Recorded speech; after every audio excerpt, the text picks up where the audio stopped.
Hello everyone, आज हम लोग अपना इनडिटरमिनेट फॉर्म्स शुरू करने जा रहे हैं। चैप्टर हम लोग का यूनिट नंबर 2 में इनडिटरमिनेट फॉर्म, और जो हम लोग क्लास में पढ़ रहे थे वहाँ के आगे हम लोग क्लास में देख लेंगे। थोड़ी बहुत चीज़ें बची हुई डिफरेंशिएबिलिटी वगैरह तो उसको क्लास में देख लेंगे, लेकिन आज से हम लोग इनडिटरमिनेट फॉर्म्स पढ़ेंगे। और फिर यूनिट नंबर 6 में होगा आप लोगों का इम्प्रॉपर इंटीग्रल और बीटा गामा फंक्शन। तो ये सब चीज़ें हम लोग अभी पहले पढ़ लेंगे ऑनलाइन, ठीक है। तो देखिए क्या लिखा है इनडिटरमिनेट फॉर्म्स में। While evaluating limit of a function we face trouble when limit is in indeterminate forms. तो लिखा क्या कह रहा है कि अगर लिमिट इनडिटरमिनेट फॉर्म में होती है तो हम लोग लिमिट को इवेल्युएट करते समय हम लोग को प्रॉब्लम फेस करनी पड़ सकती है ना। तो कैसे कैसी फॉर्म्स में हो सकती है, अगर मतलब इन सब फॉर्म में होगी, ये जो आगे फॉर्म्स लिखे हुए हैं, तो हम लोग कहेंगे कि जो लिमिट ऑफ फंक्शन हम लोग का दिया हुआ है वो इनडिटरमिनेट फॉर्म है, ठीक। The followings are indeterminate forms. पहला है क्या, 0/0 फॉर्म, फिर infinity by infinity form, infinity की पावर 0, 0 मल्टीप्लाइड बाई इन्फिनिटी, 1 की power infinity, infinity minus infinity, 0 की पावर 0 फॉर्म। ये सारे जो फॉर्म्स हैं, ये सारे अगर फॉर्म अगर आप लोगों को लिमिट का क्वेश्चन सॉल्व करते वक्त मिलते हैं तो हम लोग कहते हैं कि वो इनडिटरमिनेट फॉर्म है, और उसका जो सॉल्यूशन है यही हम लोग को इस चैप्टर में देखना है, ठीक। तो पहला हम लोग का है क्या, L hospitals rule for solving 0/0 form and infinity by infinity form. तो हम लोग 0/0 और इन्फिनिटी बाई इन्फिनिटी फॉर्म को कैसे सॉल्व कर सकते हैं एल हॉस्पिटल रूल से, वो क्या है वो हम लोग देखते हैं इसके आगे। तो पहले हम लोग क्या देख रहे हैं, 0/0 फॉर्म देख रहे हैं। तो देखिए क्या लिखा है, if f and g are two functions, अगर हम लोग के पास दो फंक्शन हो, इस तरीके के हों, क्या क्या कंडीशन सेटिस्फाई करनी चाहिए। Limit extending to A F x equals to limit extending to a g x, यानी कि दोनों की जो लिमिट है जो दिया हुआ, जैसे कि एक्सटेंडिंग टू 0 हुआ, अगर क्वेश्चन में जो आप लोग को दिया हो ए की वैल्यू कुछ भी दी हो सकती है वहाँ पर, और लिमिट डायरेक्ट रखने पर फंक्शन की वैल्यू 0 आ रही है, एफ एक्स और जी एक्स दोनों की। फिर सेकंड कह रहा है कि दोनों का जो डेरिवेटिव है एफ डैश एक्स और जी डैश एक्स एग्जिस्ट करे, एंड जी डैश एक्स को 0 नहीं होना चाहिए, ठीक है। और थर्ड क्या लिखा है कि limit extending to A F dash x by g dash x exist करना चाहिए, यानी कि अगर दोनों फंक्शन की लिमिट 0 आ रही डायरेक्ट रखने पर तो हम लोग दोनों को अलग अलग डिफ्रेंशिएट कर देंगे और लिमिट लगा देंगे एक्सटेंडिंग टू ए। अगर एग्जिस्ट करेगा तब हम लोग क्या कर सकते हैं कि F x by ji X का limit extending to A equals to limit extending to A F dash X upon G dash X. तो ये शायद आप लोग पहले पढ़े भी होंगे। तो यही चीज़ है यहाँ पर कि अगर हम लोगों के पास कोई भी फंक्शन ऐसे दिया हुआ हो, अगर कि मान लो कि x square upon x minus 1 ऐसे करके, और लिमिट क्या दी हो वहाँ पर हम लोगों को, x tending to x minus 1 नहीं, एक्स माइनस 1 रखेंगे तो यहाँ पे हम लोग का 0 नहीं आएगा। अच्छा ठीक है, देखते हैं। तो एक्स टेंडिंग टू अगर 0 दी हो तो हम लोग डायरेक्ट अगर इसमें लिमिट रखेंगे तो क्या आ जाएगा, ऊपर 0 आ जाएगा और नीचे क्या आ जाएगा, 0 माइनस 1, यानी कि कुल मिलाकर के 0 ना। तो ये तो 0 आ रहा है, लेकिन अगर यहीं पर हम लोगों का कुछ किस तरीके का फंक्शंस हो कि, हाँ, हम लोग का फंक्शन देखिए, अगर हम लोग का फंक्शन कुछ ऐसा हो कि limit x tending to 1 x square minus 1 upon x minus 1, तो यहाँ पर क्या आएगा, जब एक्स टेंडिंग टू 1 रखेंगे यहाँ पर तो ऊपर 0 हो जाएगा और नीचे भी 0 हो जाएगा। तो यही हम लोगों का एक क्या हो गया, 0/0 फॉर्म हो गया, कि ऊपर का जो फंक्शन है ये हम लोग का एफ एक्स हो गया और नीचे वाला जो फंक्शन है वो हम लोग का जी एक्स हो गया। तो एफ एक्स की वैल्यू भी 0 आ रही है लिमिट एक्स टेंडिंग टू 1 पर, और जी एक्स की वैल्यू भी 0 आ रही है। तो इसका मतलब हम लोग क्या कहेंगे कि ये जो हम लोग का ये इनडिटरमिनेट फॉर्म हो गया, इसको हम लोग फिर अलग अलग तरीके से सॉल्व करते हैं। यहाँ पे क्या लिखा हुआ है कि इसका फिर डेरिवेटिव निकालेंगे, और अगर डेरिवेटिव एग्जिस्ट करता है तो हम लोग कहेंगे कि फंक्शन एल हॉस्पिटल रूल से सॉल्व कर सकते हैं, ठीक। फिर वही चीज़ है। उसके बाद देखिए जनरलाइज्ड फॉर्म लिखा हुआ है। जनरलाइज्ड फॉर्म में मतलब यहाँ पर हम लोग क्या किए थे, सिर्फ जैसे कि एफ एक्स 0 हो रहा था तो एफ डैश एक्स निकाल ले रहे थे, एग्जिस्ट कर रहा था, और हम लोगों का फिर उसको सॉल्व कर लेंगे हम लोग, ठीक है, लिमिट रख के एग्जिस्ट करेगा क्योंकि लेकिन अगर जनरलाइज फॉर्म में अगर फिर का मतलब हो जाता है कि अगर हम लोगों का क्या मिल जाए कि एफ डैश एक्स भी ज़ीरो हो जाए, फिर उसके बाद अगर अगर दूसरा वाला ये पहला डेरिवेटिव ज़ीरो हो गया तो हम लोग क्या करेंगे, दूसरा डेरिवेटिव निकालेंगे, है ना। और दूसरा का डेरिवेटिव भी ज़ीरो हो जा रहा है तो फिर तीसरा डेरिवेटिव निकालेंगे। तो हम लोग ये कब तक निकालते रहेंगे, जब तक कि ये डेरिवेटिव क्या है, नॉट इक्वल टू ज़ीरो ना हो जाए, उसका वैल्यू एफ ऑफ ए पर, ना लिमिट रखने पर डायरेक्ट उसकी value not equal to zero ना हो जाए। और या तो क्या कह सकते हैं कि जो नीचे वाला डेरिवेटिव है वो या एफ मतलब कि जो वो करेंगे हम लोग, ये एग्जिस्ट ना करे जब तक कि, तो हम लोग कहेंगे कि ये तब तक हम लोग उसका डेरिवेटिव निकालते रहेंगे। देखिए जैसे कि क्या लिखा है यहाँ पे जनरलाइज्ड फॉर्म में, if f and g are two function, दो फंक्शन दिए हुए हैं, किस प्रकार से दिए हुए हैं कि limit extending to A F x बराबर क्या हो जाएगा, limit extending to A F dash X F double dash X F N minus one बार तक, उसको जब तक डिफ्रेंशिएट करेंगे तो ज़ीरो आ रही है। एफ की भी यही फंक्शन के साथ भी यही है और जी फंक्शन के साथ भी यही है, ठीक। फिर दूसरे में क्या कह रहा है कि एफ को एन बार डिफ्रेंशिएट करें और जी को एन बार डिफ्रेंशिएट करें तो वो एग्जिस्ट करना चाहिए ना। और क्योंकि जी जो है वो डिनोमिनेटर में हम लोग रख रहे हैं, इस वजह से इसको नॉट इक्वल टू ज़ीरो बता रहे हैं। फिर तीसरा क्या है कि इसकी लिमिट अगर हम लोग निकालें F N x upon G N x, ये जो एन है ब्रैकेट में लिखा हुआ यानी कि ये एनथ डेरिवेटिव है, ये जो लिखा हुआ है यहाँ पर ये एनथ डेरिवेटिव है फंक्शन एफ का, ठीक है। ब्रैकेट में लिखा है इसका मतलब एनथ डेरिवेटिव है, पावर नहीं है ये एनथ डेरिवेटिव है। और इसी तरह जी का भी एनथ डेरिवेटिव है। तो इसका जो अगर एनथ डेरिवेटिव एग्जिस्ट करता है तो हम लोग क्या कह सकते हैं, हम लोग कह सकते हैं कि हम लोग क्या लिख सकते हैं कि जब तक इसके बराबर जो फंक्शन दिया हुआ है उसके बराबर हम लोग क्या कर देंगे, एन बार उसका डेरिवेटिव लिख देंगे, ठीक।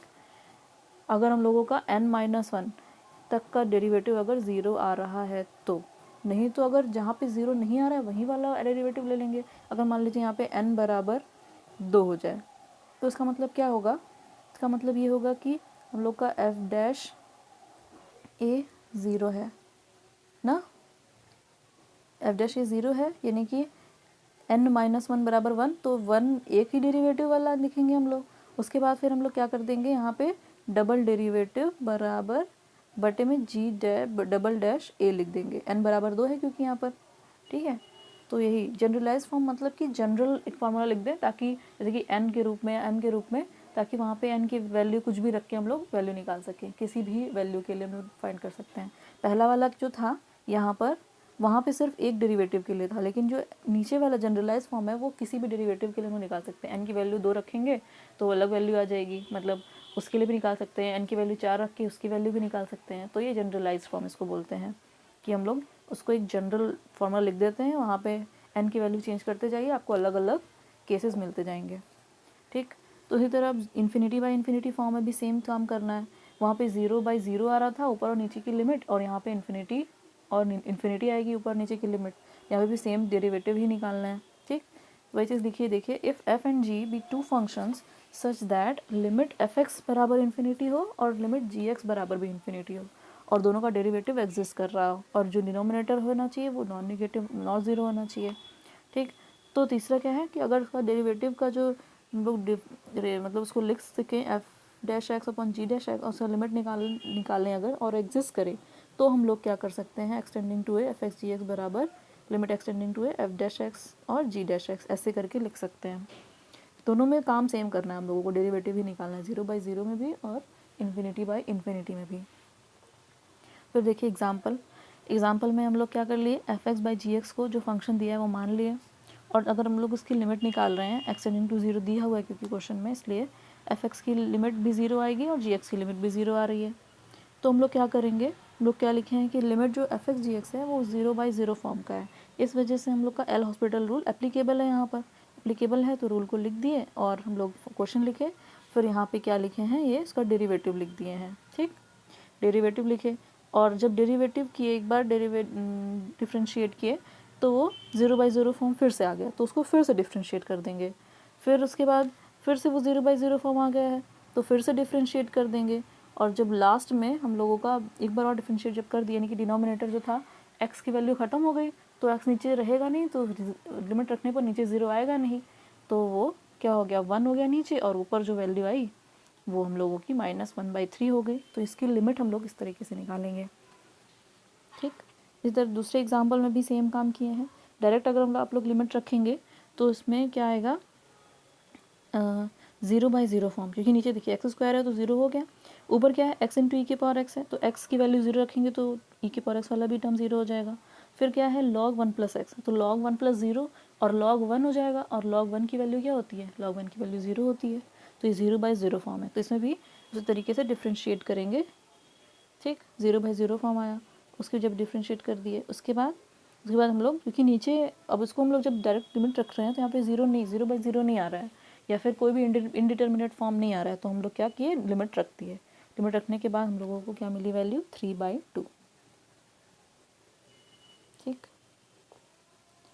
फिर अगला क्वेश्चन है, इसी तरह सब क्वेश्चन हैं यहाँ पर 0/0 और ∞/∞ फॉर्म के।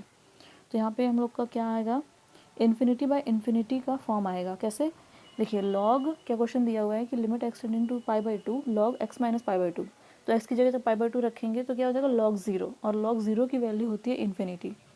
ठीक, फिर नीचे लिखा है अपॉन में 10x, तो 10π/2 की वैल्यू भी इन्फिनिटी, तो ∞/∞ फॉर्म हो गया। तो हम लोग क्या करेंगे एल हॉस्पिटल रूल लगाएंगे और इसको दोनों ऊपर और नीचे अलग अलग डिफ्रेंशिएट करना है दोनों फंक्शंस को। इसको ध्यान में रखना होगा आप लोगों को कि पूरा फंक्शन एक नहीं है।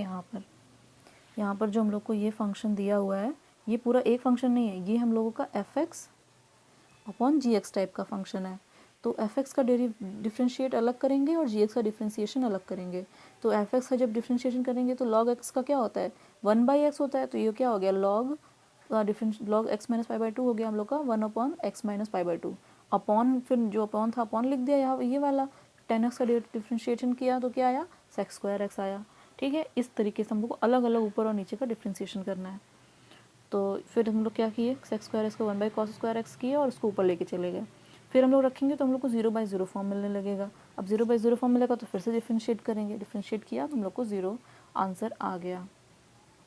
इसी तरीके से अगला क्वेश्चन भी है। ठीक, तो आप लोग इसको अच्छे से देखना समझना और क्वेश्चन दिए हुए हैं उसको करना। यहाँ पे 4-5 क्वेश्चंस हैं। फिर एक और क्वेश्चन यहाँ पर नीचे एग्जांपल है कि evaluate limit x tending to 0 x cos x minus log 1 plus x by x²। तो यहाँ पर देखिए क्या किया गया है कि यहाँ पे 0/0 फॉर्म आ रहा है, लेकिन हम लोग क्या कर दिए हैं यहाँ पर इसको एक्सपेंड कर दिए हैं। तो हम लोग क्या कर सकते हैं 0/0 अरे एल हॉस्पिटल रूल भी लगा सकते हैं, और जहाँ पर आप लोगों को उसका एक्सपेंशन पता हो तो उसको सॉल्व करने के लिए एक्सपेंड भी कर सकते हैं। ठीक है, देखिए अगर इसको हम लोग 0/0 फॉर्म में अगर डिफ्रेंशिएट किए होते तो एक बार ऊपर का डिफ्रेंशिएशन कर दे, ठीक है, और नीचे का जब करते तो नीचे 2x आ जाता, तो हमें तो मतलब कि नीचे 2x आ जाता, और वो आपका 1 फिर 0 जब रखते तो नीचे इन्फिनिटी आता, यानी कि कुल मिल नीचे 0 आता, तो फिर से वो 0/0 फॉर्म बनता, तो उसको फिर से एक बार और डिफ्रेंशिएट करना पड़ता। ठीक, और अगर हम लोग इसको एक्सपेंड करके कर रहे हैं तो देखिए कैसे हो गया है, x को बाहर रख दिए, cos x को एक्सपेंड किए, माइनस log 1 प्लस x को एक्सपेंड कर दिए।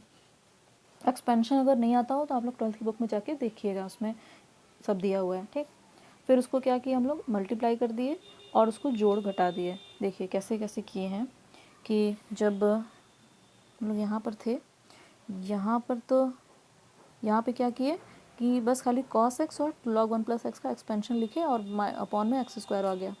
फिर क्या किए हैं कि ये x ये वाला जो x है ये अंदर चला जाएगा, तो x और ये वाला x ये दोनों कैंसिल हो जाएंगे। ठीक, ये हो गया। फिर बचा क्या हम लोग के पास, यहाँ पे x² वाला टर्म कौन सा बचेगा, x² का सिर्फ एक टर्म आएगा। यहाँ पर ये वाला जो x है यहाँ पे जब मल्टीप्लाई होगा तो क्या आ जाएगा x³/2 फैक्टोरियल। ठीक है, लेकिन वो x³ हो जाएगा और x² का सिर्फ एक टर्म है यहाँ पे ये वाला, तो माइनस x²/2 आ गया, माइनस और बाहर वाला माइनस को प्लस कर दिया। ठीक, x³ का कौन कौन सा टर्म है, एक ये वाला टर्म है x³ का, और x³ का एक ये वाला टर्म है, तो उन दोनों को आप साथ में लिखेंगे, जोड़ेंगे, घटाएंगे तो आपको वैल्यू मिल जाएगी। अगर हम लोग देखना चाहें तो क्या आएगा, देखिए यहाँ से -1/2 यहाँ से मिलेगा x³ का कोफिशिएंट, और यहाँ से क्या मिलेगा -1/3, इसको जोड़ेंगे तो क्या आ जाएगा 6, 3 -3 -2, तो कुल मिला के आ गया -5/6। वही चीज़ यहाँ पे देखिए -5/6 ये लिखी हुई है। बाकी हम लोग को टर्म क्या कर दी, ऐसे ही डैश डैश करके लिख दिए। फिर नीचे क्योंकि एक्स स्क्वायर था और एक्स स्क्वायर कॉमन लेकर उसमें से काटेंगे तो सिर्फ आगे वाले इस वाले टर्म की वैल्यू आएगी, बाकी सब में एक्स और एक्स बचे रह जाएंगे, तो सब ये लिमिट लगाएंगे तो ज़ीरो कर देगा उसको, ठीक। जैसे कि ये वाले टर्म में किया है, तो आगे क्या आता, कुछ टर्म आते इंटू एक्स स्क्वायर होता, प्लस टर्म आते इंटू एक्स क्यूब होता, तो सब ज़ीरो हो जाएंगे। यहाँ पे बचेगा कौन सा, बस ये वाला। तो यहाँ पे इस तरह से लोग एक्सपेंड करके भी इसको सॉल्व कर सकते हैं। तो ये था हम लोग का इनडिटरमिनेट फॉर्म, जो कि 0/0 और ∞/∞ को सॉल्व करता है एल हॉस्पिटल रूल से, ठीक है। तो इसमें बस इतना ही बता रहे हैं, उसके बाद आप लोग उसको सॉल्व करिएगा तो आगे का जो फॉर्म है उसका भी सोल्यूशन और कैसे सॉल्व होता है वो सब बता देंगे, ठीक है। Thank you.